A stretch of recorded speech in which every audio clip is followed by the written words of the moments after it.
Halo semuanya, balik lagi di channel Cerita Film. Kali ini Mimin akan menceritakan sebuah film yang sangat seru. Film ini menceritakan seorang wanita yang tiba-tiba berhenti menua pada saat berumur 29 tahun dan hidup abadi. Mungkin kita semua sangat menginginkan hal itu, tapi dampak negatif dari menjadi muda selamanya tidak kalah menakutkannya. Baiklah, tanpa berlama-lama, mari langsung saja kita simak kisah selengkapnya.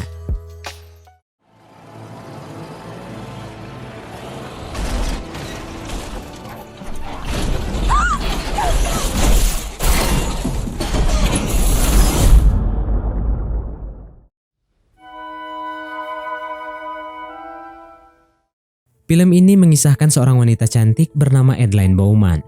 Kepribadian yang tenang dan bijaksana membuatnya memiliki daya tarik yang sangat kuat. Adeline juga bisa dipanggil dengan nama Jennifer Larson. Dia punya beberapa nama yang selalu diperbarui dari masa ke masanya, karena sebenarnya Adeline telah lahir sejak tahun 1908. 20 tahun kemudian, Adeline menikah dengan seorang insinyur tampan dan melahirkan seorang anak perempuan bernama Fleming.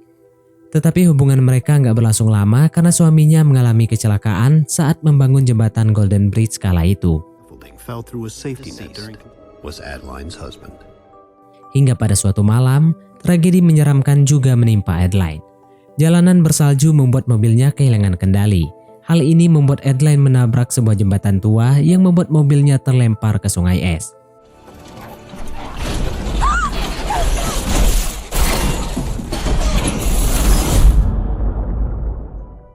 Suhu tubuhnya seketika turun 30 derajat. Detak jantungnya pun berhenti saat itu juga. 2 menit setelah itu, sebuah kilatan bermuatan 500 juta volt menghantam mobil Adeline. Discharging 500 million volts of electricity. Its effect was threefold.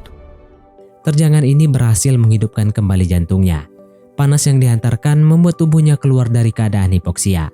Penempatan elektron di DNA-nya juga membuat Adeline kebal akan kerusakan zaman. Singkatnya, di umur yang ke-29 ini, Adeline berhenti mengalami penuaan. Adeline melakukan banyak riset untuk menyelidiki kondisinya. Sayangnya nggak ada penjelasan ilmiah akan fenomena ini. Kini Adeline terpaksa menerima kondisinya.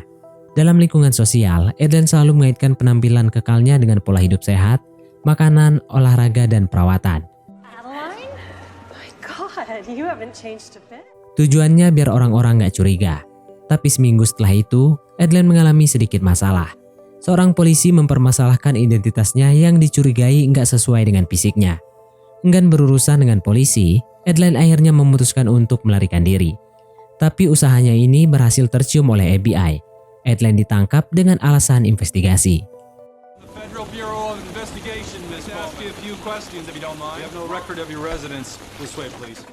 Adeline sempat curiga kalau mereka akan melakukan sesuatu yang menakutkan kepadanya. Untungnya dia berhasil kabur saat 2 agen itu lengah.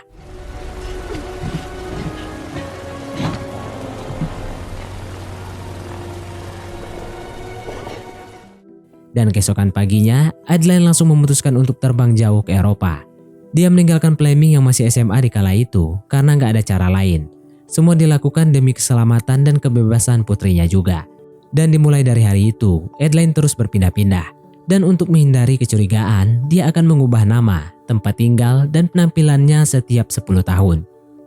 Kemudian kita berpindah ke Adeline di tahun 2014. Dia kini tinggal di sebuah apartemen bersama anjing kesayangannya. Malam itu seorang teman lama mengundangnya untuk datang ke sebuah pesta.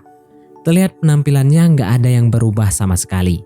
Dan juga nggak seorang pun di sana yang tahu kalau malam itu adalah hari ulang tahun Adeline yang ke-106.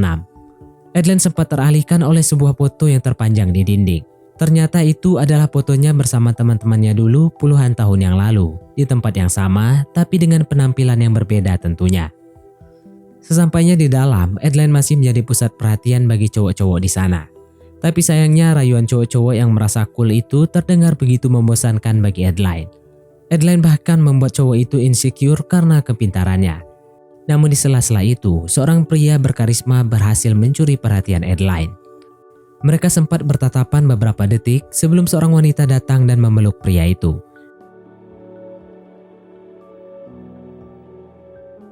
Nggak bisa bohong, Adeline terlihat kecewa di momen itu. Saat hendak pulang, ternyata pria itu mengejar Adeline.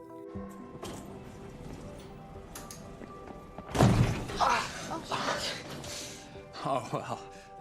Pria itu bernama Ellis, sekilas terlihat berwibawa. Cara pendekatannya pun cukup fresh yang berhasil membuat Adeline tersenyum.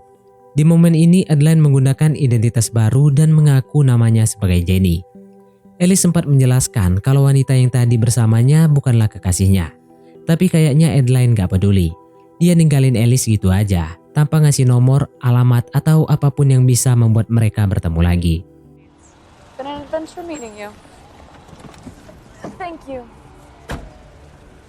Keesokan harinya setelah sekian lama, Adeline akhirnya kembali bertemu dengan putrinya Fleming. Fleming ini telah berada di masa tuanya. Secara visual ini mungkin terlihat aneh. Tapi percayalah, Fleming itu sangat menghormati Adeline sebagai ibunya.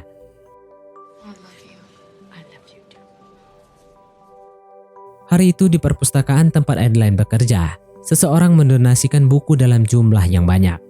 Ternyata orang itu adalah Ellis. Cara ini digunakan Ellis sepertinya untuk mendekati Adeline. Tapi Adeline masih nggak begitu menanggapinya. Bahkan Ellis berjanji akan mengajaknya ke suatu tempat yang belum pernah dikunjungi oleh Adeline.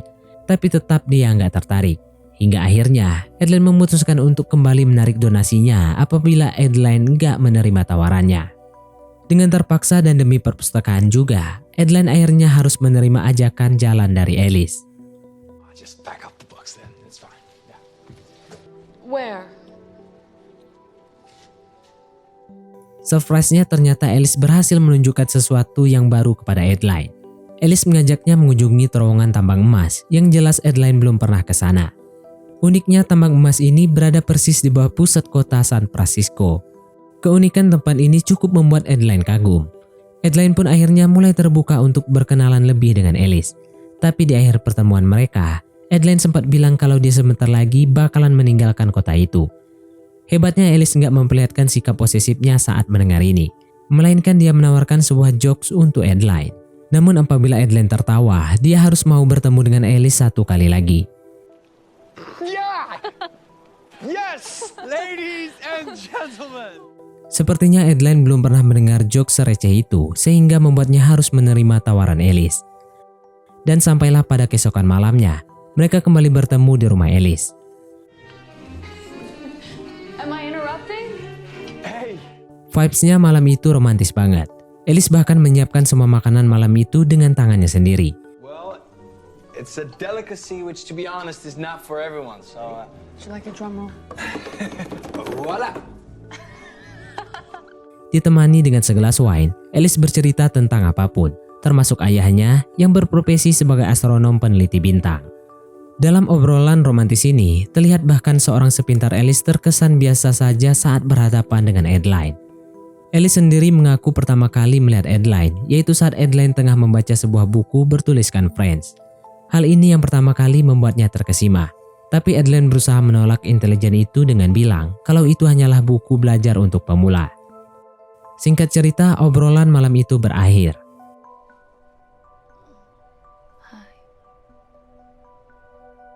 Pada pagi harinya, Adeline bergegas pergi dengan alasan harus ke kantor.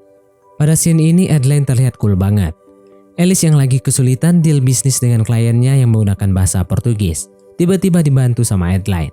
Adeline langsung ngomong sama kliennya itu menggunakan bahasa Portugis dengan lancar. Kemudian dia langsung mengembalikan handphone itu dan langsung berpamitan tanpa memberikan waktu bagi Ellis bahkan untuk bertanya. Hal ini jelas meninggalkan rasa penasaran yang luar biasa bagi Ellis. Sesampainya Adeline di rumah, anjing kesayangannya ternyata telah terbaring sakit. Dokter mengatakan bahwa anjing malang itu telah mengalami gagal ginjal, yang artinya dia nggak bisa lagi menahan racun-racun yang masuk ke dalam tubuhnya.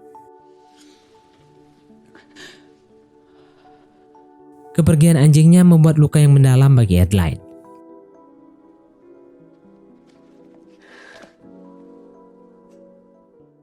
Saat tengah berjalan di blok apartemennya, ternyata Ellis datang membawakan bunga. So sorry to hear that. Should have waited for me. Tapi hal ini malah membuat Adeline semakin kesal, karena Ellis terkesan seperti seorang stalker yang terus mengikutinya. You serious? Sesampainya di apartemen anaknya, Fleming sempat menyinggung tentang kehidupan percintaan Adeline. Fleming ingin ibunya hidup layak seperti orang normal saja, memiliki kekasih tanpa perlu kabur-kaburan. pun orang-orang yang dulu mengejarnya juga udah lama mati juga. Karena hal ini, Adeline akhirnya terpancing menceritakan tentang Alice. Mendengar hal ini, Fleming marah karena sikap ibunya yang begitu kejam. Dan demi Fleming, Adeline akhirnya bersedia untuk meminta maaf dan kembali menemui Alice. Pada keesokan malamnya, Adeline datang dengan permintaan maafnya. Di sini dia terlihat sedikit celingi. Mungkin juga ini sikap Adeline yang asli. Menggunakan cara yang sama dengan Alice dulu, Adeline berjanji akan mengajaknya ke suatu tempat yang belum pernah dia kunjungi. Singkat cerita, Alice menerima tawaran itu. Tempat itu adalah sebuah museum tua yang menurut Alice biasa saja awalnya. Tapi saat layarnya dinyalakan, suasana seketika berubah. They took the time to create the constellation. Isn't it beautiful? Tapi kali ini intensitasnya lebih ke Adeline.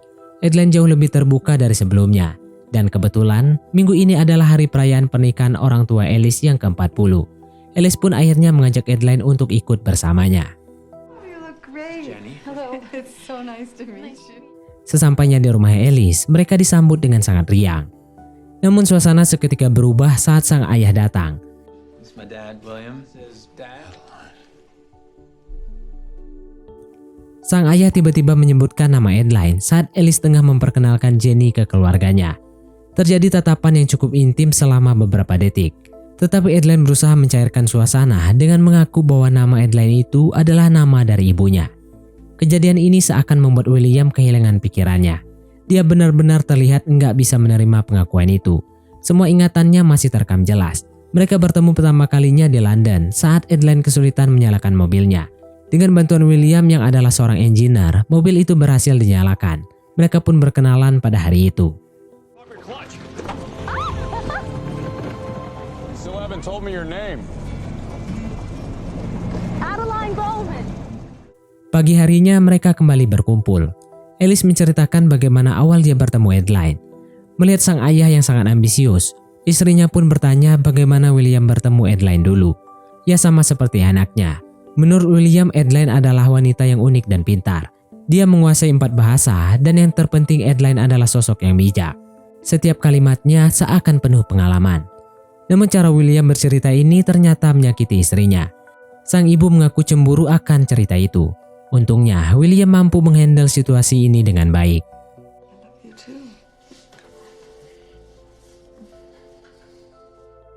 Malam harinya mereka melanjutkan dengan sebuah permainan lama, semacam tebak-tebakan. Tapi sejauh ini sang ayah belum pernah terkalahkan karena pengetahuannya yang hebat. Pertanyaan acak yang ada di dalam kertas itu bukanlah pertanyaan umum yang mudah untuk dijawab. Tapi semua itu nggak berlaku untuk Adeline. Untuk hal ini, Adeline benar-benar berada di level yang berbeda. Here we go. All right. The United States president to be Jimmy born. Carter. Did the hula hoop make its debut? 6 at the World's Fair in Schenectady, New York. Wow.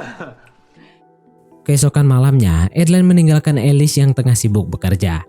Dia berjalan menuju taman sendirian, dan di sana ternyata ada William yang tengah memperhatikan bintang. Sedikit perbincangan ringan tentang bintang pun terjadi, hingga Adeline menanyakan alasan William menggunakan nama ibunya sebagai nama proyek bintangnya.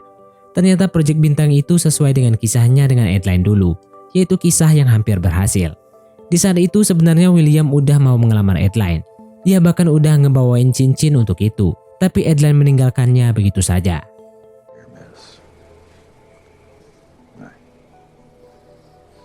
William, she loved you too. Sesampainya di kamar, Alice ternyata juga mengungkapkan perasaannya kepada Adeline. Tapi di sini Adeline malah jadi kelihatan pasif banget. Dia hanya bilang kalau dia nggak siap untuk mendengar hal itu. Keesokan harinya, Adeline dan William kembali bertemu saat yang lainnya sudah beraktivitas. Ya semuanya normal saja, mereka bersapaan dan gak ada yang janggal. Namun saat melihat bekas jahitan yang ada di tangan kiri itu, William terdiam tanpa ekspresi. Entah apa yang ada di pikirannya, William berlari ke gudang untuk mencari sesuatu. Semua itu bersamaan dengan ingatannya yang dulu pernah mengobati tangan Adeline saat tengah berada di hutan. Bekas foto yang dia temukan juga mempertegas kejadian itu. Di saat itu juga, William langsung mengejar Adeline menggunakan mobilnya.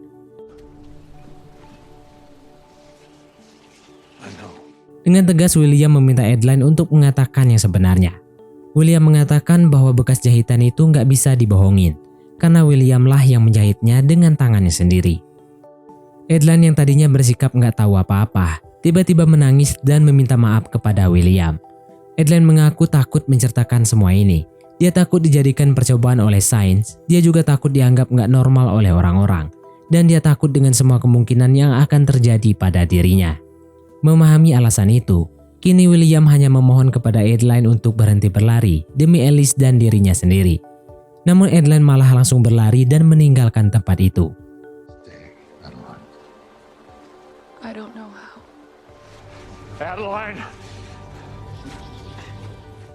William sempat mengejar dan membujuknya, tetapi usaha itu nggak berhasil. Don't do this. Adeline! Adeline, please! Adeline! Saat Alice datang, dia hanya menemui selembar kertas dari Adelaine yang mengatakan bahwa hubungan mereka nggak bisa berlanjut. Hal ini jelas membuat Alice kebingungan. Dia langsung mendatangi ayahnya dan bertanya tentang semua ini. What just happened? What is this? Sama seperti Adelaine, William nggak bisa menjelaskan apapun. Dia hanya meminta Alice untuk segera mengejar Adelaine. For the first time in 78 years. Namun sayangnya, Adelaine kecelakaan di dalam perjalanan itu.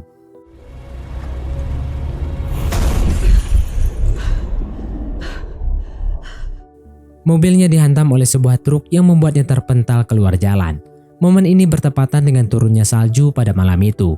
Adelaine mengalami hipertermia. Sirkulasi darahnya menurun drastis. Bisa dibilang, Adelaine berada di fase sekarat tanpa dia menyadari hal itu. A state of suspended animation. Beberapa jam pun berlalu. Alice berhasil menemukan Adelaine, tapi jantungnya udah nggak bekerja. 10:07 p.m. had dropped to 87. Pada jam 8 malam, Adelaine dinyatakan meninggal dunia di umurnya yang ke-107 tahun. Pada jam 10 malam, medis datang dan memasangkan 2 defibrillator dengan tekanan 750 volt.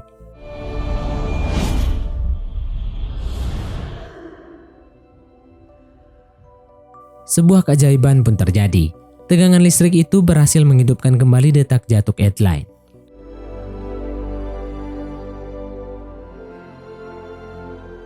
Dia segera dibawa ke rumah sakit dan uniknya, Adelaine dinyatakan sadar dalam kondisi kelelahan.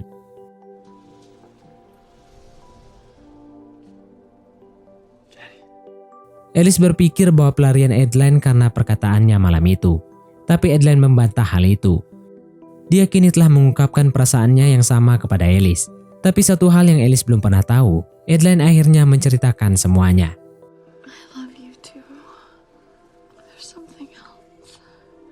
My name isn't Jenny. Semua itu bersamaan dengan datangnya Fleming. Lucunya Fleming sempat berpura-pura menjadi neneknya Adelaine di hadapan Alice. Nice to meet you. I'm Jenny's grandmother. Tapi saat mengetahui kalau Alice ternyata telah mengetahui semuanya, suasana bahkan lebih mengharukan.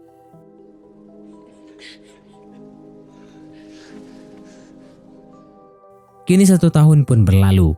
Adelaine kini tinggal bersama Fleming dan juga seekor anjing lucu.